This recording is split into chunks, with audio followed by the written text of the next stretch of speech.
Please help me welcome Julie Tran.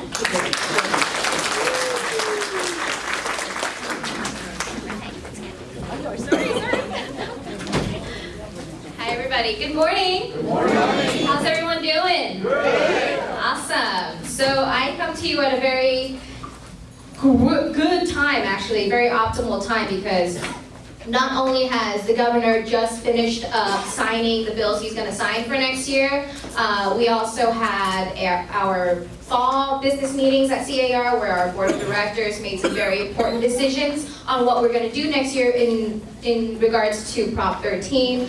But lastly, I just got back from Europe, so you're going to have probably a little kick out of my jet-lagged brain. Okay, so bear with me. Bear with me.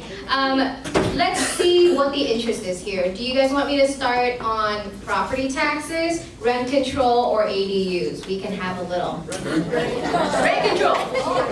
Yeah, let's do that. Let's do that. Okay, so as many of you know, I believe I was here talking about it too. AB 1482 is the bill to know, right? That's the bill that has been passed and signed by the governor as of October 8th.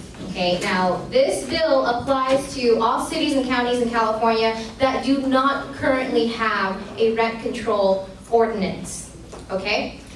If you're in an unincorporated area of LA County, that may change for you very quickly because the state bill will apply to you until LA County incorporates its own rent control policy. So it's really important to know whether there's a local ordinance because that will take place instead of the state ordinance. Okay, so that's where we should start.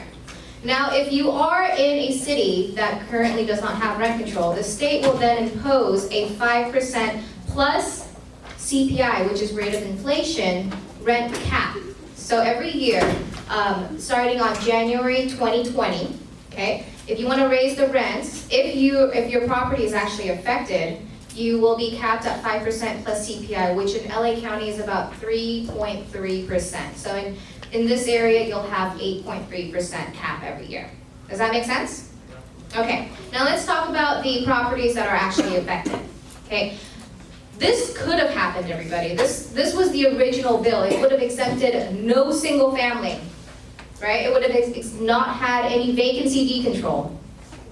And actually duplexes would have been included too. But because C.A.R. lobbied on this, because we came to the table, because we got a lot of you in this room to make calls to your legislators, we got a lot of compromises in the bill. Okay, so if you have a single family home for rent, whether it be a townhouse, condo, whatever, if you have a single SFR, that is not to be affected by AB 1482. Okay, there's no rent cap. Okay, unless you are a corporation. That's the only thing. LLCs are actually included. You're exempt if you're an LLC, but if you're a corporation and you have a single family home, then you will be included in the rent cap. Does that make sense? Yeah. Okay? So that is a huge win for us, everybody, because we really needed to protect your investors who saved up to have an investment property. You know, they cannot be affected, they cannot be capped at how much return on investment after all that money they put in. So that's one big thing to recognize here. Duplexes. If you are an owner-occupied duplex, that means if you occupy one of the units and you're renting out the other ones, and you were occupying it before this bill took effect, you are also exempt. Okay? Does that make sense? Yes. Good. Okay, so those are the two big things. AB 1482 also has a 10-year rolling exemption. So for units that are 10 years or newer, that is also exempt. So as of this, if it takes effect January 2020, and your unit is built before or after 2010, then you are still exempt, okay? So that is to kind of keep the incentive for developers to still create more housing units. Okay, so that's another major concession here. So the bill will take effect January 2020, but if you are a landlord that has raised your rent and you are one of the units that will be affected, if you've raised your rent anytime from March 15th, 2019 till January 2020, when January hits, your rent hike, if it's in excess of that 8.3%, you're gonna have to roll it back to the rent cap, okay? But if you collected any rent in excess of that during that time, you don't have to give it back. Does that make sense? I know, it's to prevent, you know, the reactionary rent hikes, because a lot of people were paying attention to this bill as it was making its way through the legislature, and a lot of landlords said, well, I'm gonna raise the rent now. Well, they accounted for that. Okay, yeah. Okay, so any questions on the rent? Oh, and of course, there's a just cause eviction ordinance that goes along with it. But it's not as onerous as a lot of people thought, because we had negotiated. So just cause eviction means you need to prove a cause in order to evict your tenant. So usually with a rent control law, just cause has to go along with it, because they want to prevent landlords from evicting because there is a rent control law in place. And so just cause applies to those units that are affected by rent control. But it will only take effect once a tenant has been in place for 12 months. Okay, so they have to be in your unit for a full 12 months. Yes, sir? What about a single unit inside of a commercial building? Single family unit inside of a commercial building? Is that A single family unit inside of a commercial building. where you have a store and they have the residents upstairs or something? Oh, a mixed use building. Oh. A commercial mixed use building. If it's a single family, if it's SFR, it should still fall under the SFR exemption. Yeah, because this applies to residential. I don't know that the commercial portion of it would be affected by this law at all. But that's a good question for our lawyers. I think they'd have to do a little more digging to give you like an answer. Yeah. Oh, I'm sorry. I saw a hand over here first.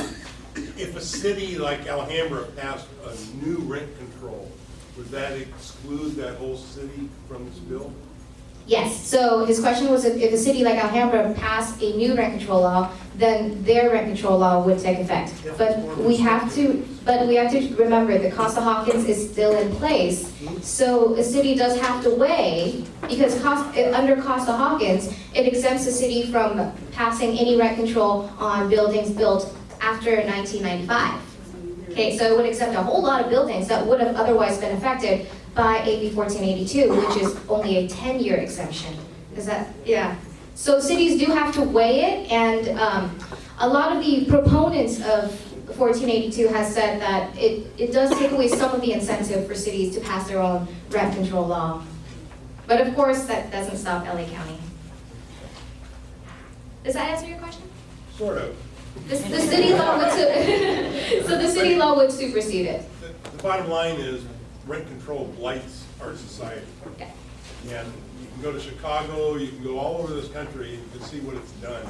And it's gonna happen here if we don't. Yeah, Bob, but they keep voting in the same governor all the time, Bob. Yeah. Well, AB 1482 was something, it was a train that was going to be very hard to stop from the beginning, and we saw that with the supermajority of one party going into our legislature, and on both sides, and the governor even stepped into this fight at the very end and rolled back a lot of the compromises that C.A.R. had initially negotiated. It was supposed to be 7% plus CPI. So we really, really had to fight to keep, what compromises they gave us. Yeah. We defeated it at the ballot box. I don't understand how they. The voters voted no on Prop 10. Prop 10 only applies to local rent control.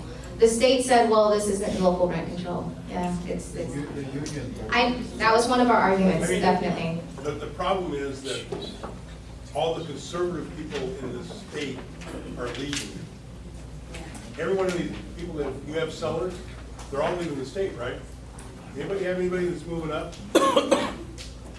It's not happening. So we are losing voters daily, And that's the problem. and that's a major problem. Yeah. You're not saying it. So whoever's left, we need to stay active. Exactly. Yes. Lee, I think you had a. Well, I was going to piggyback that, and I was wondering, is C.A.R. considering a ballot initiative to overturn the rent control? I know they did it in Massachusetts. Cambridge had rent control, and then they did a statewide ballot that overturned it. And what happened was Cambridge is no longer blighted. building permits double. I agree that investment. rent control does blight communities, yeah. And like Bob said, we won Prop 10 just this past year, and it was only 3 years ago that we won rent control in San Francisco of all places. So if we can win it in San Francisco, even be Yeah. close, we'll win it in the central part. The problem now that we face is California is a majority renter state. We have reached that apex, and anything that we get on the ballot is going to not only be very costly, but also loses allies that otherwise would be working with us. I don't know that C.A.R. Board of Directors has discussed the possibility of running a proposition. I know for next year, they have approved the basically Prop 5 2.0. So a lot of our resources are probably going to go to that. Yeah. One of the issues with Prop 5 is that people are moving out of the state, so they don't That's need it not anymore. Well, I mean, there is a huge aging population that's going onto the market, and they're going to need that ability to move. Yeah. Sorry, I love this, actually. Does the duplex exemption apply to second homes? Does the duplex exemption apply to second homes? It has to be your primary residence that you're currently occupying. It can't be your second home. It can't be the investment property that you own. A second home. No, I believe, as it's written right now, it is your current primary residence, if the owner is currently occupying it. I have two questions. When I read, if the building is 15 years old, it is exempt from rent control, it's not 10 years. Is that true? No, that's 1482 is 10 years. And then the second question is, can you still evict the tenant without just cause?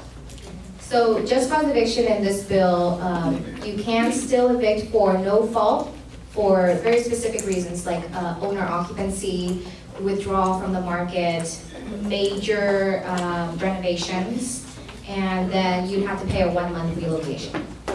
Wow. Yeah, so that's what I was getting to. I was getting to the details of the just cause eviction. Yeah, 1-month relocation. We brought it down from 3 months. Does that apply in the interim? I'm sorry? Does that apply in the interim until January 20th? It does not apply in the interim, no. Yeah? I have two questions, just to clarify. You're saying that if the landlord had raised the rent prior to January, and they raised it by 10%, so you're saying that they have to instruct that to 8.2%? Yes, so if say a landlord raised the rents in June this year, once January hits, if it's 10% like you said, they would have to reel it back to 8.3 in this area. No, they do not have to pay back the excess rent payment. The other question is that, I got another question. for eviction of cost, I think for leasing, it's something that is, from month to month, leasing. Is that applicable to the no cost? I'm sorry, I'm not understanding the question. Okay, if you have a lease, If you have a lease, and you evict your tenant prior to the end of the lease, the no cost for yes, that would be if you're evicting them before the end of the lease, correct. for very specific reasons, unless you wouldn't be able to, if you're moving into the property, then the just cause eviction applies and you have to pay them the 1-month relocation. 1 month of their rent, yeah. Yeah. So how long is this in effect? How long is this in effect? Very good question. Is it in effect for 10 years? So, for example, the house is right now 10 years old, but down the line, it's 11 years old, no longer protected, is that correct? Correct. So her question was, right now, if a house is 10 years old, it would be exempt, but once it moves into 11 years old, it would not. But if it's a single family, it still wouldn't be applied. Yeah. Yeah. I have a question. It is 2 units. The income property, the buyer purchaser is want to be owner occupied. there's tenants in months to months base. Is that have to pay, you mentioned relocation fee is 1 month. Unfortunately, the property is in rent control area. Okay. Oh, it's already in a city rent control area? It's in city of rent control area, and it's months to months, but tenant is requesting 12 months relocation fee. Is that 12? 12. Is that someone can talk to because? Definitely, I would recommend calling our legal hotline. Yeah. I already called, Okay, but legal hotline said they don't have anything specific familiar with LA rent control area. you're in the city of Los Angeles? The property. The property is in the city of Los Angeles? City of Los Angeles. Okay, why don't I get your card and I'll make sure we get the ordinance to you. Thank you. Yeah. I can stay after too, yeah. So we're gonna move on to the next Yeah, I topic. think we're ready. We're gonna move on to the next topic now. So, yeah, Afterwards, we can ask more questions. and also C.A.R. has released a very comprehensive legal update and summary and FAQ on AB 1482. Just go on CAR.org and search rent cap, okay? It's like 80 pages, it really answers a lot of questions, rent cap. Okay, so other things that are happening, I know this is a lot of interest, but there's a lot of opportunity next year, you guys. We had the governor just sign a package of 3 very important bills in regards to ADUs, accessory dwelling units, or some call it granny flats. The state is really committed to making sure that you are able to build as a homeowner. It has basically gotten rid of single-family zoning. Okay, so if you are a homeowner, your city will now have to comply with the state law that says you can build an ADU plus a junior ADU. That's 2 more units on your property. Okay, an ADU can be attached or detached in the backyard. The law is also, and the junior ADU has to be within an existing structure. And so within a garage, if you want to redo that, make it a habitable unit, rent it out for extra income, you are now able to do that come January 1st. Of course, there were other loopholes that the city's found to try to prevent homeowners from being able to get their ADUs permitted. That included lot size restrictions. Your lot size has to be a certain amount in order to qualify. These sets of bills have gotten rid of that. There was also a lot of owner occupancy requirements. These sets of bills have gotten rid of that as well. So it's gotten rid of owner occupancy and lot size restrictions, and it's reduced the setback for your rear and sides to 4 feet. Okay, yeah, that's a big deal. And it has really reduced the amount of fees that your city can charge you for the permitting process, and it's reduced the amount of time they have to permit you from 120 days to only 60 days. That's really important too, okay? It provides a little more predictability. But of course, it's gonna take some time. These bills officially take effect January 1st next year, but it's gonna take some time for your cities to revise their ADU ordinance, and C.A.R. is gonna be watching every single city to make sure that they are compliant. But there is a little more teeth in the state law where the housing and community development department now can actually review and approve ADU ordinances at the city level and refer them to the AG, the Attorney General of California, if they are found to be non-compliant with the state. So there is a little more teeth to this to make sure that homeowners across California can make full utilization of their property. Okay, so any questions on that? There's a lot more detail, but of course, we're running out of time, but there will be a legal update on ADUs as well. Parking restrictions on that? So parking restrictions are severely reduced, especially if you're near transit. Yeah, so a lot of cities were requiring you to provide extra parking if you were converting your garage. If you're within, I believe it's 1.5 miles of a transit stop, that requirement goes away. Okay? Yeah. Oh, and of course, sorry. Other important things, if you own a duplex or a multifamily, these sets of bills allow you to convert your garages, in those duplexes into ADUs as well. I know.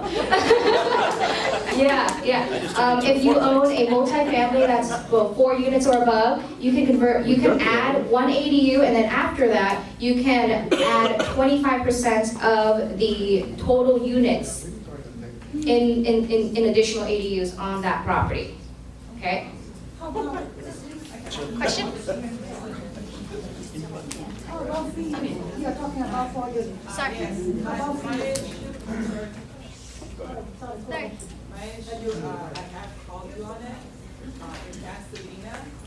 Every time that the required permitting is completed, Yeah. they add another requirement. And not, we're not talking $5,000 or $10,000, we're talking for $35,000 worth. So this has been going on for almost a year at one of my clients' homes. Definitely. So that they have not given them the final Approval? Approval. Okay, Because so- they keep adding and adding different requirements. When these bills, Can you speak to address about that? absolutely, so when these bills take effect, that ability for cities to keep finding reasons to delay your approval will go away because of the new 60-day limit. And of course, because of the fee caps too. So, once it takes effect, I think, okay, so you have an architect? You have an architect working on the program. Have him take a look at the new laws. When do they go into effect? January, yeah. So your issue is one of the biggest issues that these 3 bills are trying to solve too, is cities keep finding new ways of delaying or making it more costly. Yeah. The state of California in 2007 passed a bill that if you added 250 square feet or spent $20,000 on your remodel of your single-family house, you had to bring it up to earthquake standard. Which generally means you have to pull all the stucco off and put plywood around the house. Yeah. Pasadena is requiring that if you add that additional unit. Yeah. That's one of their requirements. So that's, you're talking about $40,000. Yeah, that's one of the things, once these bills take effect, if that, our attorney, Matt Gelfand, he's gonna take a deeper dive into whether these requirements are can still withstand the rule of law, because we now have the ability to actually review these and bring suit to cities that do not comply. And trust me, once these laws take effect, there will be a lot more stringent standards for these cities to meet. Yeah. So they've been getting, up till January, cities have had a lot of leeway. You know, they still were able to charge the amount of fees that they want and take their time and have additional loopholes, but we're gonna do a full reevaluation. We're gonna need a bigger team for it, but yeah. This including hearing, because in Pasadena earlier, as you say, when you add more than 500 square feet, you have to go through the whole neighborhood hearing, and they will be, again. To get a hearing, to get an Yeah, every time when you build more than 500 square feet, you get a hearing. You can only convert small garages. We'll take a look at that. For 2 years. Yeah. That is horrible. We're gonna go into the other topic and then Okay, the rest last of the thing, questions. trust me, yeah, you'll want to know what we're doing about Prop 13 too, because our board of directors has, it was a very heated discussion, and I know, there's disagreement amongst our own board of directors, but in the grand scheme of things, the ability for seniors to take their property taxes with them when they move has been prioritized, and we have found a way to bring back Prop 5. Signature gathering has started. We will not be asking our members at this point to bear the brunt of that. We have allocated money for that, but the new Prop 5, here's basically what it does. Okay, you know about Prop 60 and Prop 90. If you're a senior homeowner 55 and older, you can take your property tax with you one time, and you have to buy a house of the same or lower value. You can only move within the county that you live or within 10 counties in California that accept an inter-county transfer. Okay, that's Prop 60 and Prop 90. By the way, it is only getting utilized about 50% of the time. So that's, something for us to work on, is to further educate our clients, okay? But now we want to expand that. The new Prop 5, it has a new name, but can't really get there right now. The new Prop 5 would allow this transfer 3 times, okay? 3 times, and you can still buy a house of any price and anywhere in California, okay? But now it is not an automatic transfer, tax transfer. It will have to be an opt-in option. So when you go into escrow as a senior homeowner, you need to make sure that you're filling out that Prop 5, whatever it's called at that point, property tax transfer form. It's one form, like it is right now with Prop 60 and Prop 90. You go to your tax assessor's office to get that one form to be able to take your property tax with you. Okay, so 3 times you need to apply for it, and there's no longer a buy down option. You cannot buy a lower priced house than the price that you just sold and lower your tax bill. Now, these changes were made in order to offset the cost of property tax transfer. The LAO's office last year, in 2018, predicted that the state of California local governments would lose $1.5 billion if Prop 5 had passed, and that created a ton of opposition to the efforts that we were trying to do. This time around, with the new changes, including intergenerational transfers and corporate reform, I'll go into that. The new Prop 5 would add money to local governments in hundreds of millions of dollars. Okay? So the other 2 pieces of the new Prop 5 include an intergenerational reform. Now, this is happening regardless of whether we do it in our bill or not. Okay? So because the LAO's office, the Legislative Analyst Office in Sacramento, they do these reports every now and then that says, hey, state of California, you're losing about $1.5 billion in this loophole, this ability for grandparents and parents to pass down their property to their children or grandchildren, and then having that person take their low property tax base regardless of whether they live in that property or not. Okay? Poster child for this, Jeff Bridges, he had inherited a phenomenal property that he is renting out for $15,000 a month, and he's only paying $5,000 a year in taxes for it because it's been handed down first. I know, yeah. But that when the LA Times ran that article, a lot of attention got put on it, and the state wants to reform that. Our version would make it a little less stringent than what the state would have done.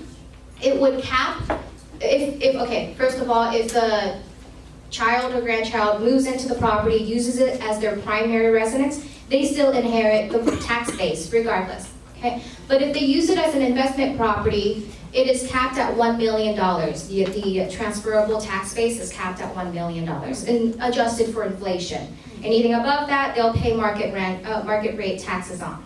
Okay, so that still would apply to the vast majority of properties being handed down to your child or grandchild. It also gets rid of the extra $1 million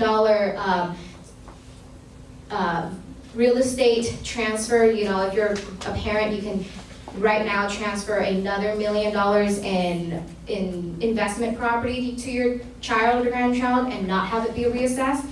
It gets rid of that. Okay? Yeah, so that's the investment property side. We want to protect the ability for you to transfer and have your child or grandchild live in there. But if it's investment property, that's going to be reassessed. The other thing is the corporate side. So a lot of the reason why there's a split roll measure on the ballot right now, split roll, yes, some nodding heads, it would reassess commercial properties every 3 years for their tax instead of at the point of sale, instead of at the transfer of the property. Now, a lot of the reasoning for that is a lot of corporations have utilized a loophole in that if they transfer less than 50% of the property at one time, they can transfer it to sell it to multiple buyers or restructure that transfer, they avoid the reassessment. And a lot of large corporations have been doing that for a number of years. So our new Prop 5, it would take that loophole and it would make it so that if you are transferring a commercial property at any point, if 90% of that property is transferred, you're going to be reassessed, no matter how it's split up. Does that make sense? So that really captures a lot of the money that the state has been losing too. And reapplying it to our initiative to get seniors out of their homes that they don't want to be in anymore.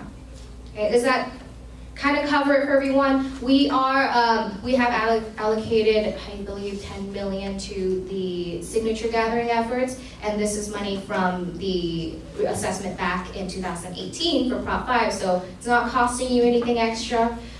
We're in the signature gathering effort right now. I believe by legislative day, which is May next year, we will make the final call with our board of directors whether to move on with a full campaign to get it passed. Okay? So that's what's coming down the pike. Yep. Do we have those petitions here in the association? No, we are not counting on members at this point to gather signatures. It is professional signature gatherers. It's only about $4 a signature right now, so it's still good. But if you would like to volunteer, let me know, and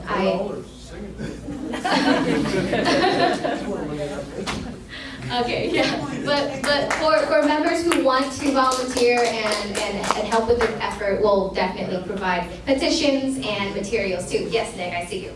All right, I will be here. We can continue. Last question. Next question. What's the number to contact regarding the reconciliation? I'm sorry? What is your number to contact regarding the Number. My. For rent control. Oh, yeah, you should contact our lawyers. Honestly, don't contact me. For our legal hotline, that is 213-739-8282. 213-739-8282.